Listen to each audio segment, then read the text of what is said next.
Hello to all student of BSc final year.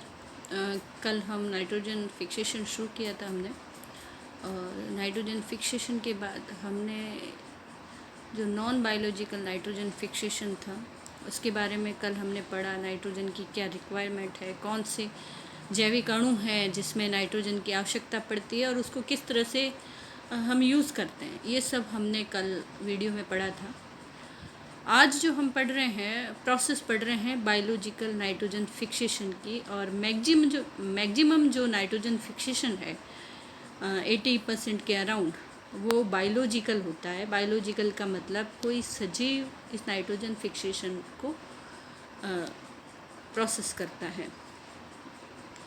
Biological nitrogen fixation was discovered by the German agronomist Hermann Hellriegel और Dutch microbiologist Martinus बर्जेनिके।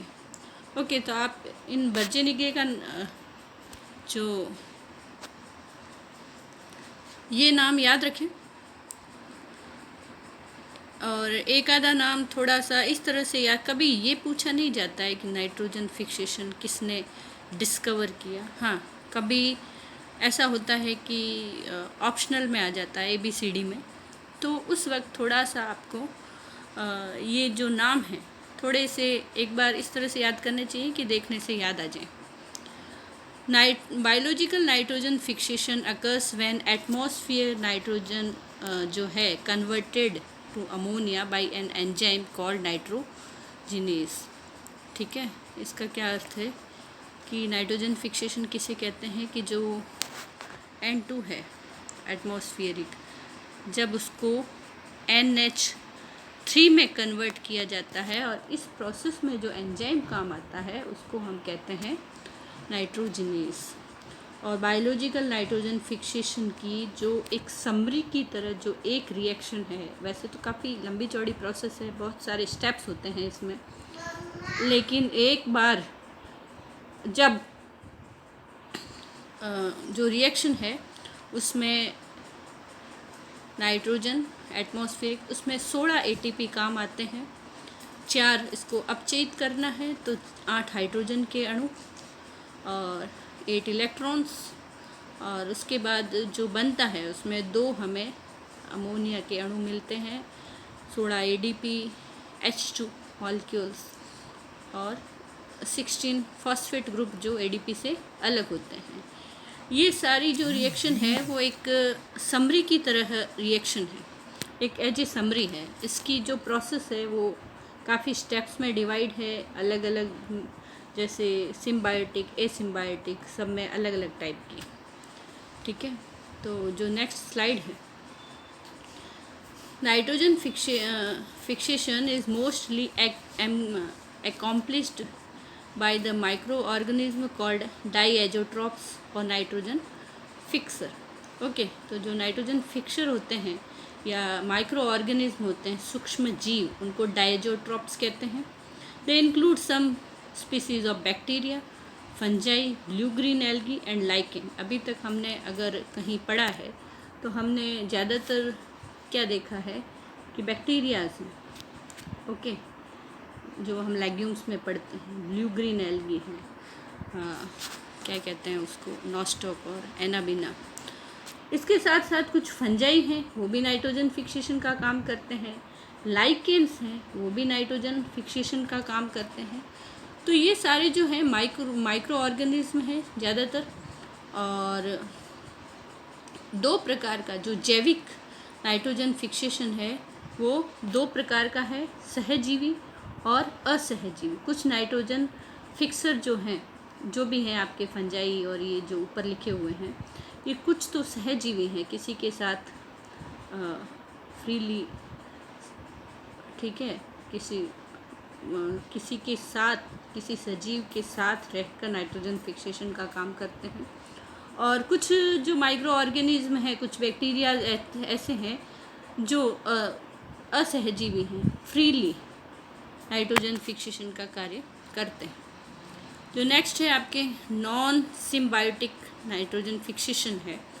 सबसे पहले कि ऐसे कौन से हैं, तो इसमें आपको कुछ देखिए, इसमें fixation is carried out by free living micro organism. ये फ्री लिविंग है, सिम्बायोटिक नहीं। ये टेरेस्ट्रियल भी हो सकते हैं, स्थलीय भी हैं, और एक्वेटिक यानी पानी में भी पाए जाते हैं। एक्वेटिक में सभी आते हैं, समुद्री या जो फ्रेश वाटर होता है सभी। They can be aerobic. Okay, कभी कभी जो क्वेश्चन पूछे जाते हैं, जो जिस तरह से मैंने इस चैप्टर में क्वेश्चन अटेंड किए हैं, उसमें क्वेश्चन ऐसे पूछे जाते हैं कि एरियोबिक जो फ्री लिविंग है उनके नाम बताइए, नॉन एरियोबिक के, ऐसे क्वेश्चन आते हैं जनरली इस टॉपिक में।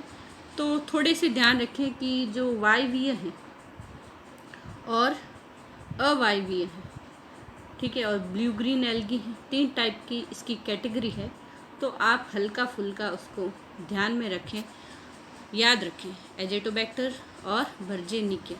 ये अभी नाम आया था, आपको याद है, ये साइंटिस्ट के नाम पर नाम है बैक्टीरिया का। और फ्री लिविंग एनारोबिक जो अवायवीय है, क्लोस्ट्रीडियम है, एक ही नाम है, इसको आप रट लें, अवायवीय क्लोस्ट्रीडियम। ये काफ़ी जगह बार बार आता है ये नाम। एजेटोबैक्टर याद रखें, क्लोस्ट्रीडियम याद रखें। फिर जो है ये जो फोटोसिंथेटिक बैक्टीरिया हैं कुछ, क्लोरोबियम, रोडो, स्यूडोमोनास, ये भी याद रखें इस तरह से। और कीमोसिंथेटिक, कीमोसिंथेटिक का मतलब लाइट का उपयोग नहीं करते हैं वो एनर्जी के लिए। तो वो जो जैसे सल्फ़र बैक्टीरिया है, ये थायोबैसिलस है, ये भी सल्फ़र का ही यूज़ करते हैं। तो डी सल्फोविब्रियो, थायोबैसिलस, ये कुछ ऐसे बैक्टीरियाज हैं जो लाइट की जगह केमिकल यानी सल्फ़र का यूज़ करते हैं अपनी एनर्जी की रिक्वायरमेंट के लिए। लाइट की कहाँ ज़रूरत पड़ती है, लाइट की ज़रूरत H2O को तोड़ने के लिए या इलेक्ट्रॉन रिलीज के लिए, तो उस जगह ये सल्फ़र का यूज़ करते हैं, या किसी भी और केमिकल का यूज़ कर सकते हैं। ऐसे बैक्टीरिया पहले पाए जाते थे। अब कुछ और कैटेगरी है, आप किसी चीज़ को 2-3 बार पढ़ेंगे तो आपको ये नाम भी याद हो जाएंगे। डाइएजोट्रॉप्स हैं, डाइएजोट्रॉप्स में हेटेरोट्रॉप्स हैं और फोटो ऑटोट्रॉप्स हैं। आपको पता है लाइट का यूज़ करके जो अपना खाना खुद बनाते हैं, photo autotrophs. Heterotrophs dependent completely for किसी और पर जो डिपेंड करते हैं अपनी एनर्जी के लिए। इसमें 2 कैटेगरी हैं हेटेरोट्रॉप्स में, फ्री लिविंग, सिम्बायोटिक, सहजीवी, और फ्री लिविंग। यहाँ पर भी 2 कैटेगरी है, फ्री लिविंग और सिम्बायोटिक। अब आपको ये इतने नाम याद करने की तो ज़रूरत नहीं है। जैसे एरियोबिक, इसमें आपने एजेटोबैक्टर वर्जिनिका याद कर रखा है। फिर दूसरे में है विकल्पी, और उसमें बेसिलस। तीसरा है प्योरली अवायवीय, तो क्लोस्ट्रीडियम याद रखें आप इसमें। ओके, और आपको सारे याद होते हैं तो बहुत अच्छी बात है, लेकिन फिर भी आप जब याद कर रहे हैं तो उसमें आप दिमाग में इस तरह से याद रखें कि इस कैटेगरी में ये है। सिम्बायोटिक में नॉड्यूल, जो नॉड्यूल नहीं बनाते वो है एसिटोबैक्टर, और जो नॉड्यूल फॉर्मिंग है वो है लेग्यूम में राइजोबियम।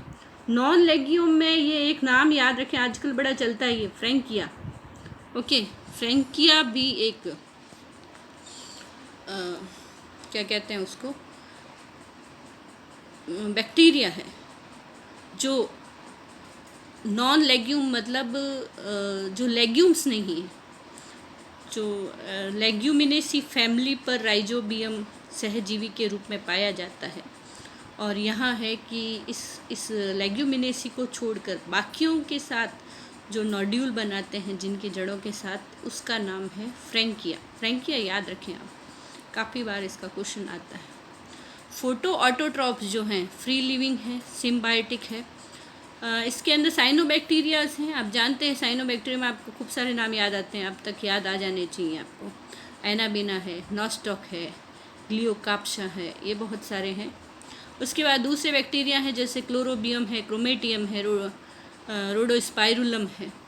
ओके, सिम्बायोटिक में एनाबिना, नॉन नोड्यूल फॉर्मिंग, आपने पढ़ा होगा कि साइकस की जड़ों के एल्गी पाया जाता है, ओके, ब्लू ग्रीन एल्गी। वो नोड्यूल नहीं बनाता लेकिन सिम्बायोटिक है। तो ये सब आपको इतने नाम याद नहीं हो रहे हैं, फिर भी थोड़ा सा कैटेगराइजेशन याद होना चाहिए। ये कुछ बैक्टीरियाज हैं। सिम्बायोटिक जो फिक्सेशन है वो किस तरह से होता है? Fixation of free nitrogen bye micro organism living in soil symbiotically inside the plant. Symbiosis जो वर्ड है वो डी बेरी ने दिया था, कहीं पूछा तो नहीं जाता है, पर फिर भी आप इस तरह से याद करें कि ऑब्जेक्टिव में जब आप डी बेरी देखें तो वो आपको याद आ जाए। नोड्यूल फॉर्मेशन इन लेग्यूमिनियस प्लांट, 3 कैटेगरी है। लेग्यूमिनस प्लांट जो है उनमें नोड्यूल का निर्माण, गांठ बनाना, और नॉन लेग्यूमिनस में जो गांठ बनाते हैं और जो किसी भी तरह का नोड्यूल बनाते ही नहीं है, 3 तरह की कैटेगरी है। जो हम जनरल कैटेगरी पढ़ते हैं वो नोड्यूल फॉर्मेशन इन लेग्यूमिनस प्लांट, ये इम्पॉर्टेंट है, ठीक है। Nodule formation in non leg, इसमें फ्रैंकिया मैंने आपको बताया था, थोड़ा सा दिमाग में आइडिया रहना चाहिए।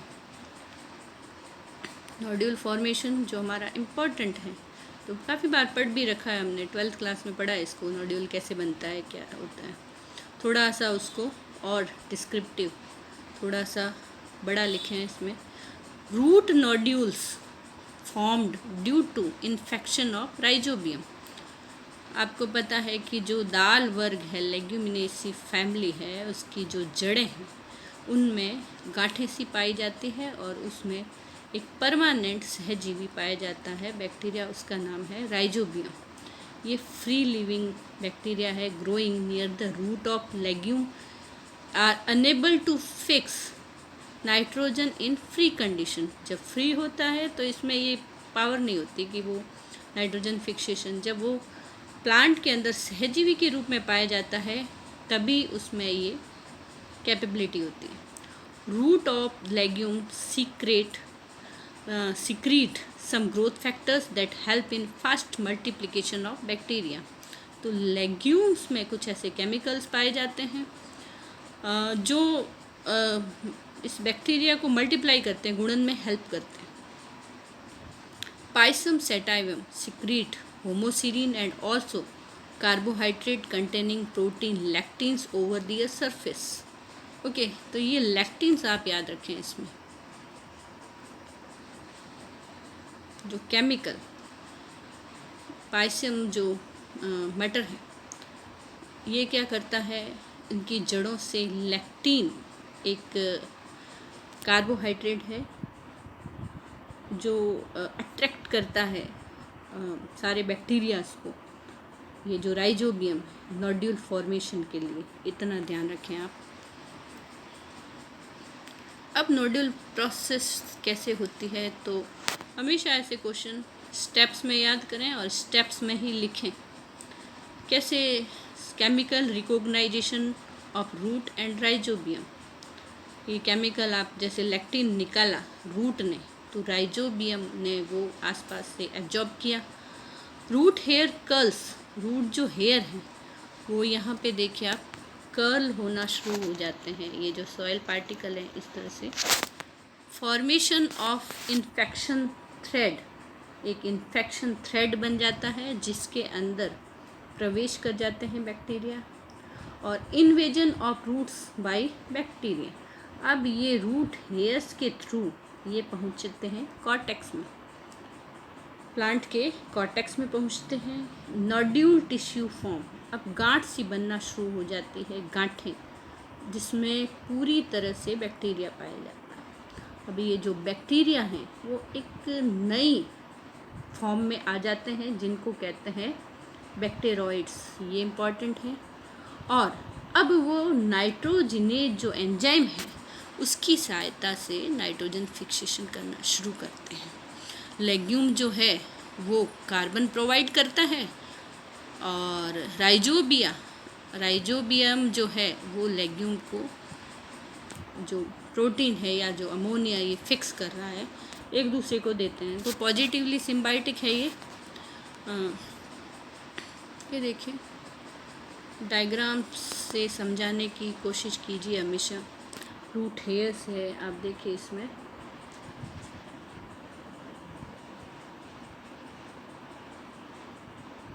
ओके। रैंडम अटैचमेंट होता है कहीं पे भी, जो केमिकल्स हैं उससे ये रूट हेयर्स के आसपास आते हैं।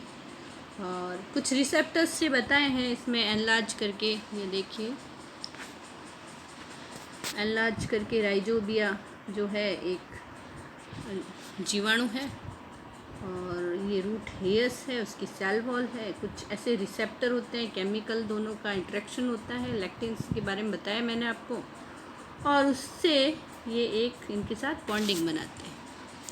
फिर ये कर्ल होना शुरू होता है, कर्ल यानी मुड़ना शुरू हो जाता है, और मुड़ के अब ये जो बैक्टीरिया है इन्वेड कर रहे हैं, अंदर की तरफ धंस रहे हैं। इस डायग्राम में आप देखिए रूट हेयर्स से अब ये आ गए हैं कॉर्टेक्स में। ये जो कॉर्टेक्स है वलकुट प्लांट का, और उसके बाद इसमें एनलार्ज करके बताया है। इसमें देखिए ये बैक्टीरियोइड्स के रूप में, ये देखिए यहाँ पे ये अपनी फॉर्म चेंज कर लेते हैं, स्ट्रक्चर चेंज कर लेते हैं, एक गांठ के चारों तरफ एक स्पेशल वॉल बना लेते हैं, उसके अंदर सारे बैक्टीरियोइड्स पाए जाते हैं, और इस तरह से बाहर से गांठें सी दिखाई देती हैं।